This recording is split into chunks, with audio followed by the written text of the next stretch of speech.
What are some of the things that are coming to the mall? I heard about the trampoline park.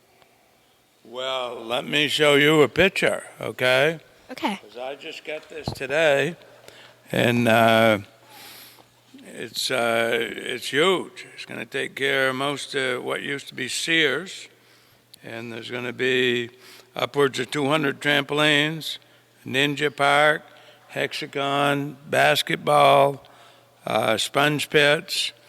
I think there's 13 events, so you'll be able to play all day. Wow, that's amazing. I heard there's a new pizza place coming. Can you tell us a little bit about it?